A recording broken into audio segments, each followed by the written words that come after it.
Hi all, and welcome back to the neighborhood. It seems like this year is shaping up to be the year of the Crinacle collaboration IEM, with the Moondrop Dusk and KZZEX Pro already out, and the FiiO FHE Eclipse and Yume Midnight on the way. There was also the Fearless Dawn that was released in 2020, I believe. Anyhow, we have the FiiO FHE Eclipse in the house thanks to Crinacle himself, who arranged for this unit to make its way to the channel early for a review. And for those that are unaware, this is the retuning of the original FiiO FH3. I really liked what FiiO had done with the original FH3, and I'll place a link to that review in the description below for your reference. But what do I think of Crinacle's retune? Let's get into it.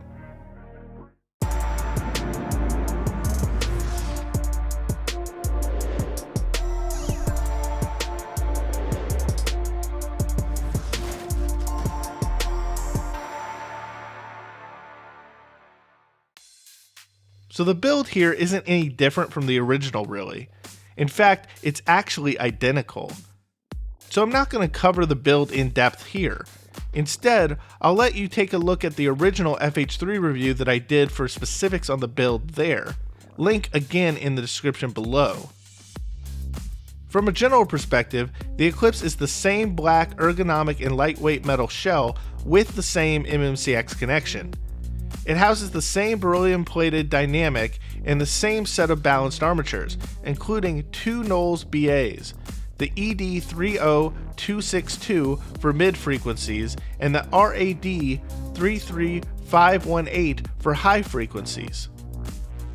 Furthermore, it also comes with the same set of accessories, including the large plastic clamshell carrying case, the small soft cloth pouch carrying case, the assortment of various tip options, the plastic cleaning brush, and the plastic sheathed silver-plated copper cable terminating in a right-angled 3.5mm jack. I won't nitpick these accessories too much other than to say that it might have been nice to get something Crinacle related in the box here, like a different colored shell, a different cable, or perhaps something at least branding it as Crinacle. But you don't get any of that here with the FHE, and instead it looks identical to the original FH3 in every respect. So for those of you who end up with both the FH3 and the Eclipse, make sure not to mix them up because you'll only be able to rely on your ears to tell the differences between the two. So let's get into the sound and the differences between this and the normal FH3. Well, compared to the original FH3, the overall sound here is a bit tighter, smoother, and more put together. I dare say that it's more sophisticated in its character. The bass specifically is less bombastic and a little more even in its styling compared to the original. I know that when Crinacle announced this IEM on YouTube, he asked that people temper their expectations of the FHE because he really wasn't going for a balanced sound here with the Eclipse. But honestly, even though the bass has some elevation to it here, it's less elevated compared to the original FH3, and it really isn't that overcooked in any way, shape, or form, in my opinion. The original FH3 was certainly more bombastic in its presentation. In other words, compared to the original, the low end feels more balanced rather than less balanced overall here. Nevertheless, if you choose to invest in an Eclipse, just know that there is still a good sub-bass emphasis here, even if its emphasis is less diffuse and more well controlled compared to the original FH3. With that said, like its predecessor, I still think the FHE could benefit from some additional emphasis in both its mid-bass and upper bass regions. In his review of the FHE Eclipse, Good Guy Bad Audio Reviews made a point to point out that the low end of the FHE is not tucked in these areas of the frequency response specifically. But honestly, to my ears, the FHE still feels somewhat lacking in its auditory representation here, and as a result almost feels somewhat tucked, even if this auditory outcome doesn't necessarily show up on a frequency response graph. Still, you can alter the auditory cut somewhat with tip selection, so experiment with which tip you like, as the 3 included silicone tips produce notably different sound profiles, which we'll talk about a bit more in the course of this review. But with that said, the general takeaway here regarding the FHE's low end should be that the bass is better contained and more well-rounded than the original. It is elevated, but not unreasonably so. With regard to the mids and the mid-range here in the FHE, it's also somewhat improved. It's a tad fuller with less assertive and more cohesive sounding sonics overall. I also had some mild issues with the original because on certain tracks, guitars did not sound even during playback, especially during arpeggios or other licks which might make use of different portions of the mid-range. But I'm happy to say that the FHE did not display this difficulty.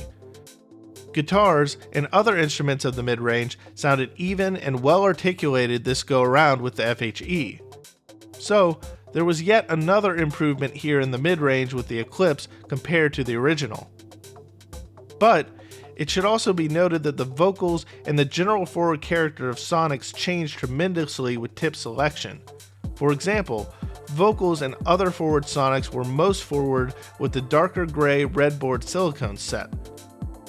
The white silicone set, also with a red bore, only resulted in some slight vocal forwardness and forward character, while the all-black silicone ear tips were the most relaxed and mostly resulted in limited forwardness for vocals and associated auditory content. So there is some flexibility in tuning here with the FHE that FiiO was nice enough to include in the box. I don't recall the original set being this tip affected, but for whatever reason, this one is. Which brings us to the treble, which also seems improved upon in comparison to my memory of the original FH3.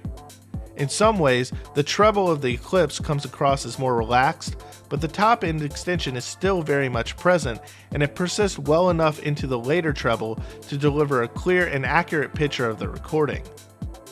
So although Crinacle's own graph of the Eclipse shows it dropping off earlier, there are already independent measurements out there which show it actually plateaus out about to 11K or so, and this is more consistent with what I hear in my set.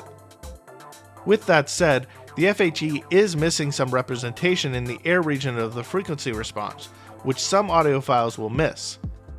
Nevertheless, I think this FiiO is more accurate to the recording than the original. At least its tonality suggests this, as I'd call the timbre of the FHE less on the bright side, more neutral, and less influenced by harshness from its balance armatures. And I won't call the original FH3 sharp, but when I did my review of the FH3, it was much sharper, thinner in its treble, and more influenced by its balance armatures from a tonal perspective than the Eclipse comes across to my ears at this time. As a result, I think most people would find the FHE less fatiguing than the FH3, especially if one had a problem with the original IEM in that regard. Sound staging, peripheral detailing, resolution, and imaging capabilities are at least on par, if not better than the original as well. This isn't the widest set that I've ever heard, but it is decently wide and actually wider than most, and with good detailing and dimensionality provided by images in the periphery.